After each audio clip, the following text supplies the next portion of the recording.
Our brain is naturally programmed to focus on the negative, an evolutionary legacy from times when detecting dangers was essential for survival. But in the modern world, this tendency can make us overlook the good things that happen daily. Overcoming this bias requires conscious effort, and gratitude is a powerful tool for that. Hello, everyone. Have you ever imagined what it would be like if you could change your life quickly and effectively? Maybe you feel like you're always rushing, trying to balance work, studies, and personal life. What if I told you that simple things work?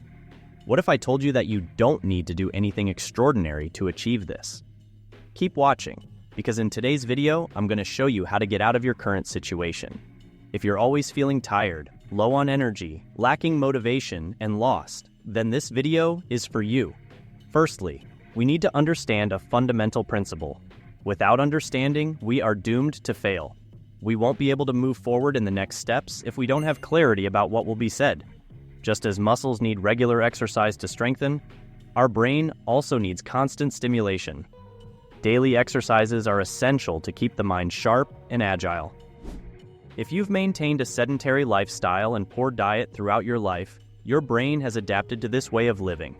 It has become efficient in perpetuating these habits that, while comfortable, may not be beneficial in the long run. Donald Hebb, a renowned psychologist, offered us a valuable lesson with his theory.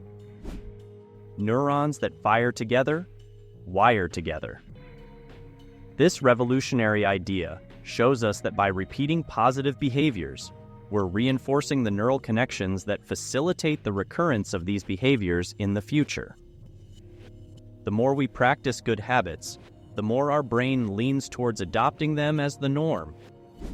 Did you know that sleep is one of the most important pillars for a healthy and productive life? That's right. We often underestimate the importance of a good night's sleep.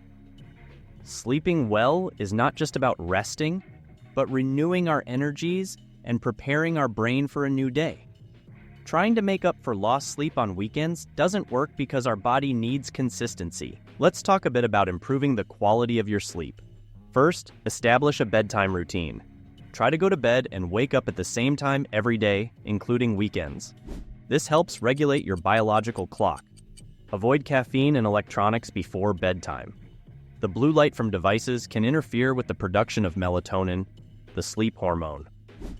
And please put aside that last episode of the series or endless scrolling on Instagram. Your well-rested future self will thank you. Another important point is creating a sleep-friendly environment. Keep your room dark, quiet, and at a comfortable temperature. Use sleep masks, earplugs, or even white noise apps if necessary.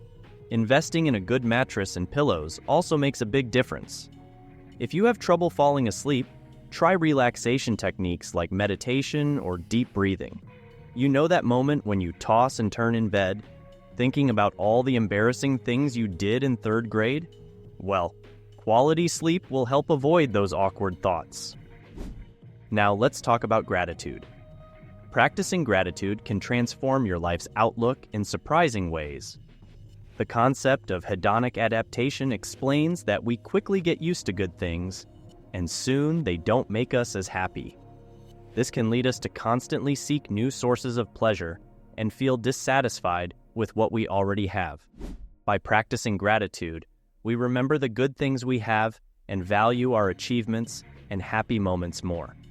Another obstacle to our happiness is the negativity bias. Our brain is naturally programmed to focus on the negative, an evolutionary legacy from times when detecting dangers was essential for survival. But in the modern world, this tendency can make us overlook the good things that happen daily.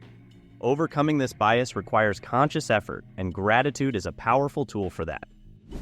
Let's move on to the next topic, weekly planning. Planning your week can completely change your productivity and how you handle tasks and responsibilities.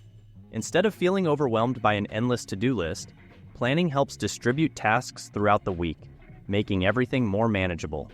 Start by setting aside time on the week. Hey, are you paying attention? I know you started thinking about random things. Take this break to hit the like button down below and subscribe to get closer to becoming the best version of yourself. And to plan the upcoming week.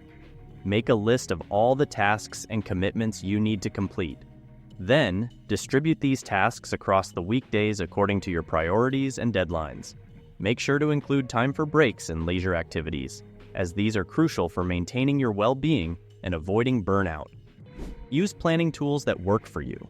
It could be a paper planner, a digital planner, or organization apps like Trello or Asana.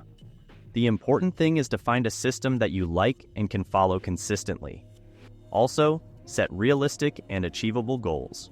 Trying to do everything at once won't help. It will only lead to frustration. Be kind to yourself and recognize your limitations. Finally, let's talk about the impact of social media, especially TikTok, on our brains. Have you ever caught yourself scrolling through TikTok and suddenly realized that hours have passed without you noticing? That's the dopamine effect in action. Remember that real life also has its moments of pleasure and satisfaction, and it's important to balance online time with offline experiences. After all, no one wants to become a TikTok zombie. The platform is known for its short and engaging videos that can keep us scrolling for hours. The problem is that this constant exposure to new content releases dopamine, the pleasure neurotransmitter, in excessive amounts. This can lead to a cycle of dependence and negatively affect our ability to concentrate and mental well-being. The excess dopamine caused by constant use of social media can deregulate our natural levels of this neurotransmitter. This means that activities that used to bring us pleasure, like reading a book or practicing a hobby, can start to seem less appealing. Additionally, the constant search for new sources of dopamine can increase our levels of anxiety and stress. To deal with this, it's important to set limits on social media use. Try to define specific times of the day to check your social networks and avoid excessive use, especially before bedtime. Another tip is to turn off notifications to avoid constant interruptions. Replace the time you would spend on social media with activities that promote well-being, like physical exercise, any exercise, cycling, weightlifting, running, any martial art. Just move. Remember, change begins with small steps. By consciously choosing actions that promote our mental health, we are paving the way for a brighter and more satisfying future. And there you have it, folks. If you enjoyed this video, don't forget to like, subscribe to the channel, and share it with your friends. Until the next video.